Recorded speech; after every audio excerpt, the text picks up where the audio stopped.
Salut à tous, j'espère que vous allez bien. On se retrouve pour le brief du vendredi 16 mai, il est 8h30. Aujourd'hui, on va parler donc des news économiques, du ratio long and short, du funding, open interest, des liquidations.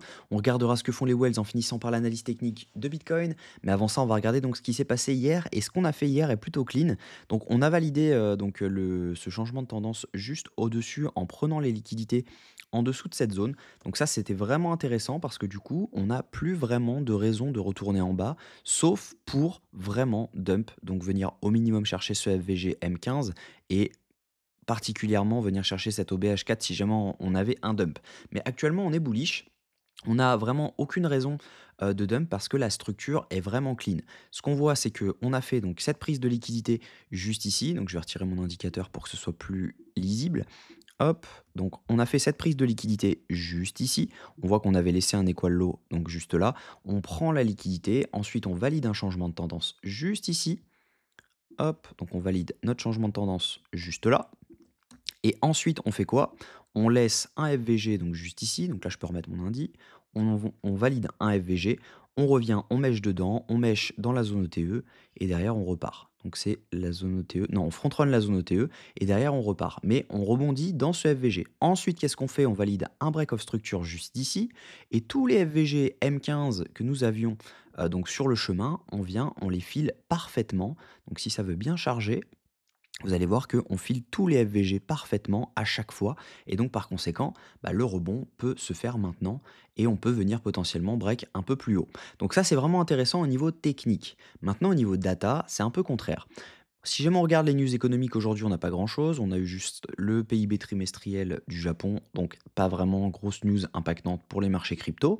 Au niveau crypto bubble, ce qu'on voit, c'est qu'on a du rouge, du vert à peu près partout, hein. Il y en a qui se sont parmi encore du dump sur Bitcoin et il y en a qui ont réagi plutôt très très bien, notamment le IP et le hype. Donc c'est des cryptos qu'il faut avoir en tête lors des retracements. Elles retracent moins que les autres et elles pump plus que les autres. Ensuite, quand BTC repart. Donc ça, c'est intéressant à voir. Au niveau funding open interest, donc ce que je vous disais, c'était que c'était moins encourageant pour un pump parce qu'on a une hausse des fundings juste ici avec une hausse majoritaire de l'open interest, ce qui veut dire que ici, depuis 1h45 du matin, depuis les 103 700, c'est uniquement du long qui est en train de s'ouvrir, donc on n'est pas à l'abri de faire un rect dans lequel on vient, on recte tout le monde et derrière on repart. Donc ça peut être intéressant. Au niveau liquidation, ce qu'on voit, c'est ce que je vous disais, il y a des longs qui se sont ouverts, donc leurs liquidations sont autour des 102 774 dollars, qui nous amènent également jusqu'aux 100 800 dollars, si jamais on avait vraiment un dump à venir. Mais on a un cluster de liquidité à venir prendre jusqu'aux 105 000, donc ça peut être intéressant pour jouer un rebond. Ça veut dire qu'on peut avoir une mèche de 1000 dollars sur Bitcoin au minimum. Si jamais on regarde sur 48 heures, les liquidations sont quand même majoritairement au nord, jusqu'aux 105 000, voire on peut pousser jusqu'aux 106 000. Mais voilà, on voit qu'on a un petit cluster à venir prendre aux 102 700 dollars. Donc, si jamais on avait un retracement dans cette zone, ça pourrait être intéressant de tenter un scalp long pour derrière venir chercher les liquidations au-dessus. Au niveau de ce que font les whales actuellement ont acheté, donc ça c'est une news plutôt bull.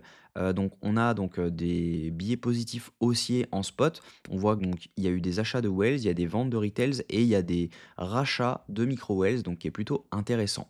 Au niveau ETF également, on repasse dans le vert. On est sur 114 millions de dollars de billets positifs hier, sur la journée d'hier, et avant-hier, on était sur 319 millions. Donc c'est pas des journées historiques, mais on est dans le vert et c'est pas mal.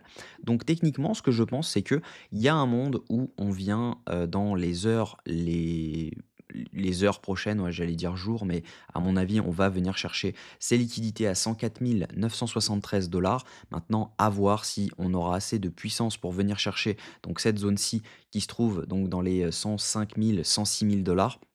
Mais je pense que voilà, c'est une question de temps en tout cas avant de venir chercher les 104 950 dollars.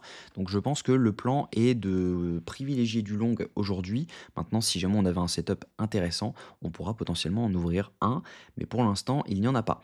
En tout cas, j'espère que cette vidéo vous a plu. Si c'est le cas, je vous invite à vous abonner, à liker cette vidéo et à commenter ce que vous en pensez. N'hésitez pas à nous rejoindre sur la school si jamais ça vous intéresse d'être formé au trading. Je donne toute ma stratégie. Le prochain live sera dimanche. Donc j'espère vous compter parmi nous.